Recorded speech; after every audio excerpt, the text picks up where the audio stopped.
Hi, my name's Tom. I'm 44. I have two children, Max and Eva, and a wife called Catherine, and I work in the IT sector. Prostate cancer is something I've always been a bit concerned about.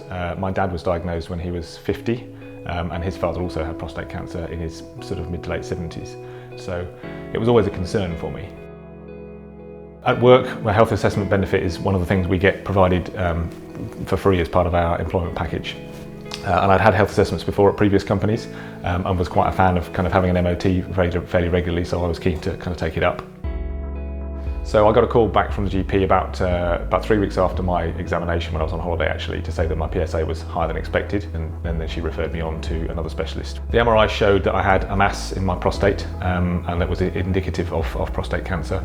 And then that followed on with a biopsy I had that was guided by the MRI, taking 12 samples from the prostate, and they all came back and showed that I had prostate cancer, in fact in both sides of the prostate, one side more than the other side, but it was reasonably widespread within the prostate.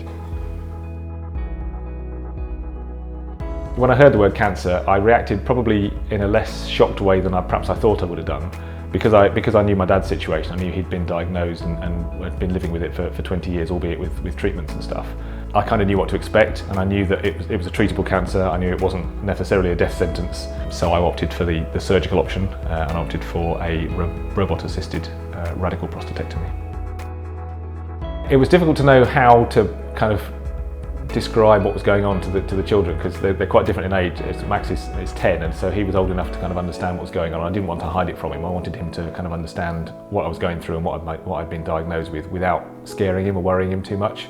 In fact, the first thing he did was go into school the next day and decide he was going to do a sponsored silence to raise money for cancer research. So that was fantastic, a very mature thing to do.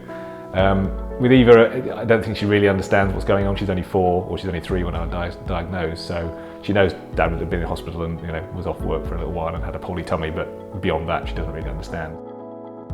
So I had the operation in December. I recovered pretty quickly from the side effects. The radiotherapy was actually a lot less invasive than I thought it could have been. I wasn't really relishing the prospect of having to go to hospital for every weekday for 6.5 weeks, but actually the therapy itself only lasted about 20 minutes when I was there.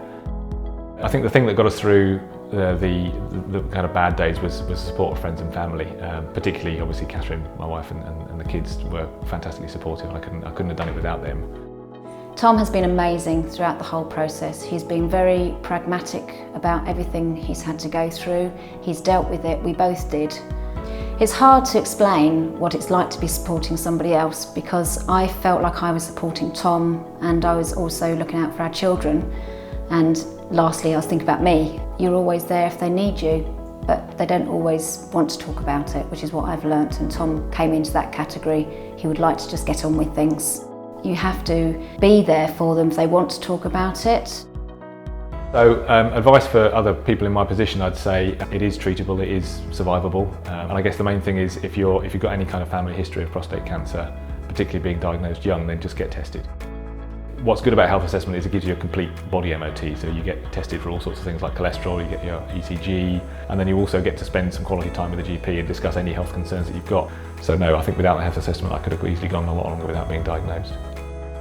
I think it makes you focus on what's important and what's less important, and makes you focus on the importance of family and friends and support networks that you have.